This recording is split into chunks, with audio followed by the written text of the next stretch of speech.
You've passed your UCAT, BMAT, written your personal statement, and now you're wondering how should you go about preparing for probably the most important interview in your life so far. If that's the case for you, make sure to stick till the end. Hello and welcome to our channel where we discuss everything medical school interview related. If you're applying to medical school this year, make sure to subscribe to our channel to stay up to date with our tips on how to ace your interviews. In today's video, we'll cover how you can strategically approach preparing for the interviews. We'll begin with a general overview of the preparation process. Then we'll talk about the knowledge you need for your interviews, including what you need to know, how and where to get it.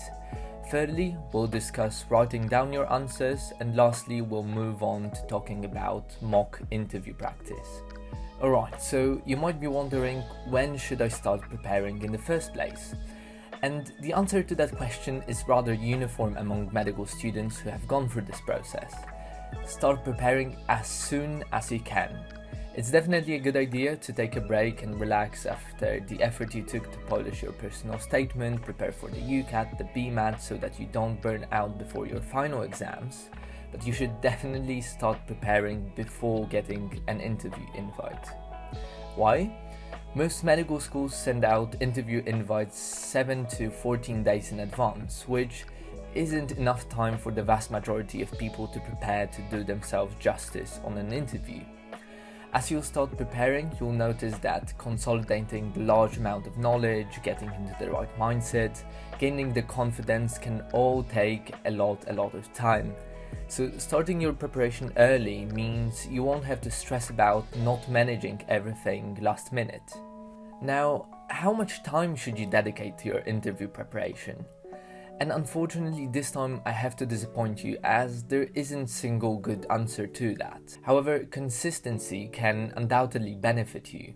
Hence, the most efficient approach would probably be to try to commit a couple of minutes every day to your interview preparation, see what pace suits your needs, and try intensifying it leading up to the actual interview day.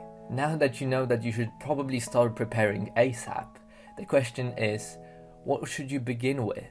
Being prepared means knowing what questions may come up and how to answer them. And while the list of questions the interviewers can ask you is virtually endless, many questions and question types are asked every year. These may include the classic ones such as, why would you like to study at our university? Or why would you like to become a doctor?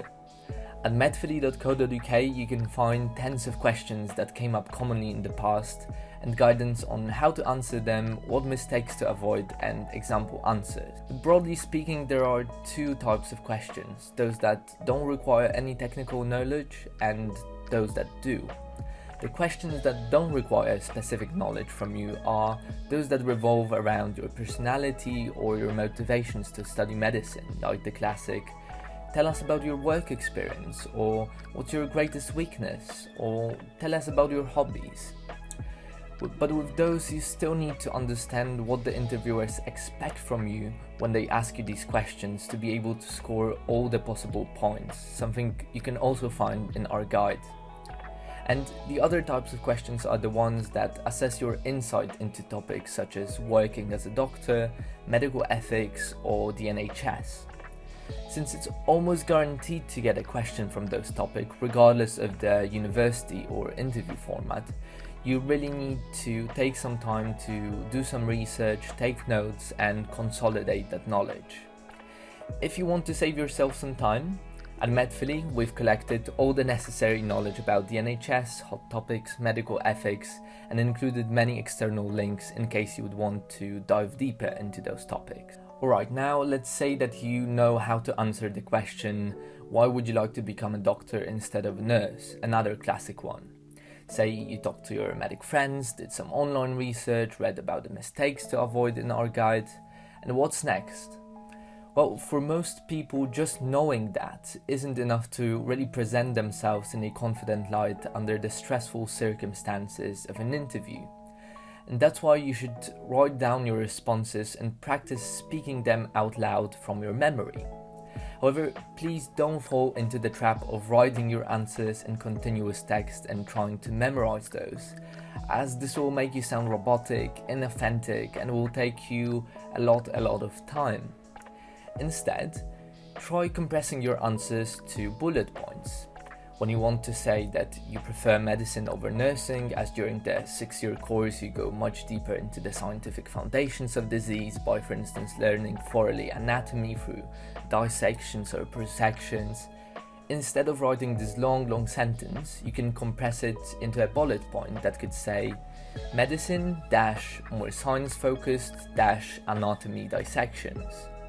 In this way, you won't forget what you wanted to include in your answer, and you'll be much less prone to memorize entire sentences. For drafting your answers, you can simply make a Word document with questions you found and write answers below each of them, as many people do.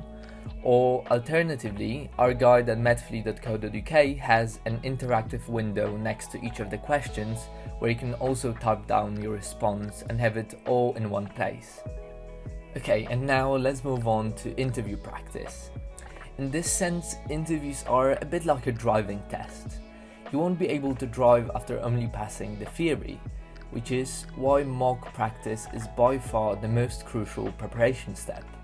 But luckily, there are a number of ways you can go about practicing for your interviews. You can practice alone in front of a mirror by recording yourself with a webcam using flashcards or full interview simulations at our website. And this combines nicely with a top tip we have for you. When practicing alone, it's important that you don't support yourself with any notes, as recalling answers from your memory will help you better remember that information. Now, it's good if you start practicing alone to know where you stand in terms of confidence, recalling facts, or the timing of your answer. Then you can start practicing with other people. Even if you don't have any friends who are also applying to medical school or that are already studying medicine, don't worry, it's not a necessity. You can simply give a list of interview questions to any of your friends, family members, teachers, or if you join Medfully, you can also get access to our community and find a practice partner there.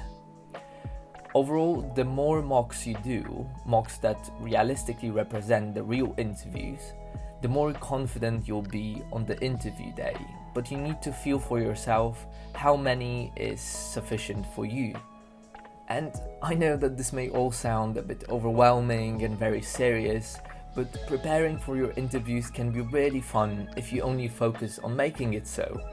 If you treat it all as a game rather than this big obstacle on your way to medical school, if you trick yourself to find some enjoyment in it, trust me, you'll find preparing much easier and much less stressful. So in summary, that was an example of how you can tackle preparing for your medical school interviews. And while we've gone through each of the steps one by one, it may actually be most effective to combine those steps and do them simultaneously. For instance, once you learn how to tackle, say, work experience questions, you can try practicing those off your memory before moving on to learning about other question types. And please note that it's definitely not the only way to prepare. Different methods, tactics, ways of practice work for different people, so please feel free to experiment with them and see what works most efficiently for you. If you made it this far, thank you so much. I hope you found this video useful, and if so, please consider leaving a thumbs up under this video. If there's still anything unclear regarding the interviews, please feel free to leave a comment down below or drop us a message on Instagram, where we actually post a lot of cool and hopefully helpful content too. And for now, good luck with your interview preparation and see you in the next video. Bye!